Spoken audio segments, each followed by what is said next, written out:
साल 1973 supreme court का room number 1 खचाखच भरा हुआ है। जजों की कुर्सियों पर भारत के 13 सबसे बड़े कानूनी दिमाग बैठे हैं। दांव पर क्या था? भारत के नागरिकों की आजादी और हमारे संविधान का भविष्य। तभी ब्लैक गाउन पहने एक दुबला पतला वकील सामने खड़ा होता है।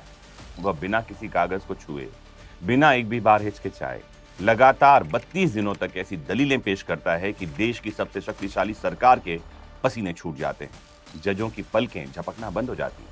इतिहास गवाह है, उस शख्स की आवाज ने भारतीय लोकतंत्र को हमेशा हमेशा के लिए मजबूत बनाया और अमर कर दिया। तो दोस्तों, आज की इस वीडियो में मैं जिस वकील के बारे में बताने वाला हूं, वो कोई साधारण वकील नहीं है। उन्हें कहा जाता है द कोर्ट रूम जीनियस।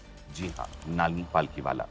लेकिन दोस्तों, क्या आप जानते हैं कि इतिहास बदलने वाले इस महान जादूगर की शुरुआत कैसी थी? एक ऐसा लड़का जो बचपन में हकलाता था, जिसे स्टैमरिंग की बीमारी थी, जिसके पास लॉ कॉलेज की फीस भरने के पैसे नहीं थे, वो भारत का सबसे महंगा वकील कैसे बना? आइए समय के पहले को थोड़ा पीछे घुमाते हैं और इस अविश्वसनीय सफर को बहुत करीब से देखते हैं। शुरू करते हैं। सपने बड़े हैं तो तैयारी भी सही होनी चाहिए। सिविल जज, एपीओ, एडीपीओ या वकालत में सफलता का लक्ष्य हो तो जुड़िए विधिक शिक्षा से। एमजे सर और उनकी अनुभवी टीम के मार्गदर्शन में पाएं personal guidance, bare act, judgment analysis और कोर्ट रूम प्रैक्टिकल नॉलेज। आपकी सफलता की शुरुआत यहीं से। कॉल 9111113616।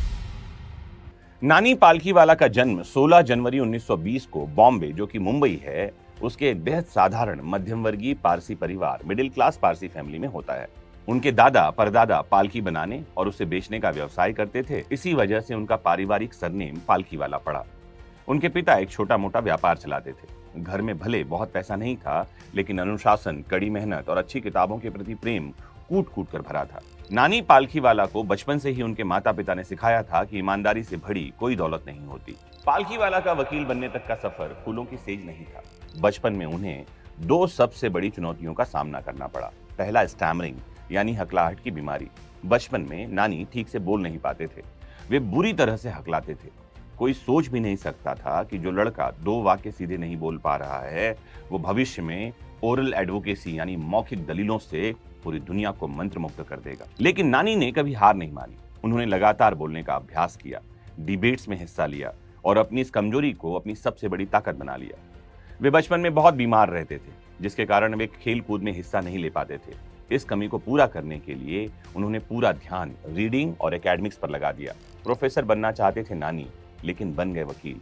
दिलचस्प बात यह है कि नानी पालकीवाला कभी वकील बनना ही नहीं चाहते थे। उनका सपना कुछ और था। नानी पढ़ाई में हमेशा टॉपर रहे। उन्होंने बॉम्बे के सेंट जेवियर्स कॉलेज से इंग्लिश लिटरेचर में एमए किया। वे अंग्रेजी के प्रोफेसर बनना चाहते थे और बॉम्बे यूनिवर्सिटी में पढ़ाना चाहते थे। उन्होंने यूनिवर्सिटी में लेक्चरर पद के लिए अप्लाई भी किया, लेकिन कहा जाता है पक्षपात के चलते एक कम योग्य महिला को नौकरी दे दी गई। नानी बहुत निराश हुए। जब प्रोफेसर बनने का रास्ता बंद हुआ तो किस्मत उन्हें गवर्नमेंट लॉ कॉलेज बॉम्बे ले आई। लेकिन यहाँ भी एक ट्विस्ट था। उनके पास एडमिशन की फीस भरने के पैसे नहीं थे। तब उनकी एक दूर की दीदी ने उनकी मदद की और फीस के पैसे उधार दिए। लॉ पूरा करने के बाद नानी को उस समय के सबसे महान बैरिस्टर सर जमशेद जी कांगा के चैम्बर में काम करने का मौका मिला। कांगा साहब ने नानी के भीतर छिपे जीनियस को तुरंत पहचान लिया। नानी इतनी बारीकी से ब्रीफ तैयार करते थे कि बड़े बड़े सीनियर वकील हैरान रह जाते थे। और इस तरह एक पारसी पालकी बनाने वाले घर में जन्मा लड़का, जिसने कभी प्रोफेसर बनने का सपना देखा था, भारतीय न्यायपालिका का अनक्राउंड जस्टिस बन गया। आइए उनके वकालत जीवन से 5 गुर निकालकर आपको बताता हूं, जो मैंने निचोड़ कर निकाला है और चाहता हूं कि आप सब भी जिसे जानें। Lesson 1, mastery over facts and unmatched preparation. नानी पालकीवाला का मानना था कि कोर्ट रूम में आपकी जीत आपकी प्रिपरेशन पर निर्भर करती है। पालकीवाला जब भी कोर्ट में बहस करते थे तो शायद ही कभी किसी नोटपैड या किताब का सहारा लेते थे।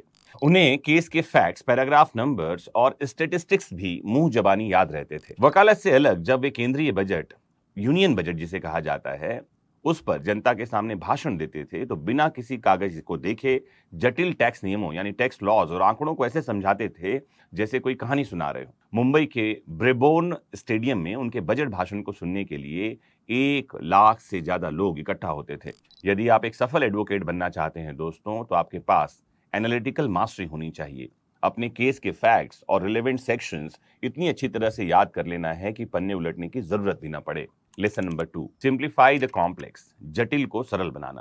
कानून और विशेष रूप से टैक्सेशन एंड कॉन्स्टिट्यूशन लॉ बहुत ही टेक्निकल और उबाऊ माने जाते हैं, लेकिन पालकीवाला की सबसे बड़ी ताकत थी सिंप्लिसिटी यानी सरलता। वे कोर्ट रूम में जजों को जटिल कानूनी बारीकियों में उलझाने के बजाय कानून का समाज और देश की अर्थव्यवस्था पर क्या असर पड़ेगा ये समझाते थे। वे ड्राई कानूनी भाषा को सुंदर और प्रभावशाली अंग्रेजी में बदल देते थे। क्या सीख सकते हैं? ब्रीफ राइटिंग या ओरल आर्गुमेंट्स के दौरान आपकी भाषा ऐसी होनी चाहिए जो जज को तुरंत समझ में आए। कानूनी शब्दों का भारी भरकम इस्तेमाल करने से ज्यादा जरूरी है आपका तर्क यानी कोर आर्गुमेंट स्पष्ट और सीधा हो। Lesson number 3, courage to defend the constitution, संविधान की रक्षा का साहस। पालकीवाला केवल फीस के लिए नहीं लड़ते थे, उनके लिए रूल ऑफ लॉ यानी कानून का शासन और कॉन्स्टिट्यूशन मोरालिटी यानी संवैधानिक नैतिकता सर्वोपरि थी। जब सरकार संसद को संविधान के किसी भी हिस्से को बदलने की असीमित शक्ति देना चाहती थी, तब पालकीवाला ने 13 जजों की सबसे बड़ी बेंच के सामने लगातार कई दिनों तक बहस किया। उन्होंने तर्क दिया कि संसद संविधान के सृजक यानी क्रिएटर नहीं है, बल्कि क्रिएचर यानी संतान है, इसलिए वह संविधान के मूल ढांचे यानी कि बेसिक स्ट्रक्चर को नष्ट नहीं कर सकती। उनके इस तर्क ने भारतीय लोकतंत्र को बचा लिया। 1975 में इमरजेंसी के दौरान जब फंडामेंटल राइट्स सस्पेंड कर दिए गए थे, तब उन्होंने निडर होकर सरकार की नीतियों के खिलाफ कोर्ट में और कोर्ट के बाहर आवाज उठाई। क्या सीख सकते हैं? एक वकील के रूप में आपकी पहली वफादारी देश के संविधान और न्याय के प्रति होनी चाहिए।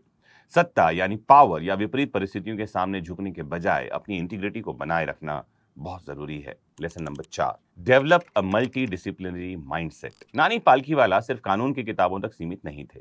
वे एक बेहतरीन वकील होने के साथ साथ एक उत्कृष्ट अर्थशास्त्री यानी इकोनॉमिस्ट थे, लेखक यानी ऑथर थे, कॉर्पोरेट लीडर यानी कि टाटा ग्रुप के डायरेक्टर रहे और राजनयिक यानी एम्बेसडर भी रहे, जो कि यूएसए में उन्होंने भारत का प्रतिनिधित्व किया।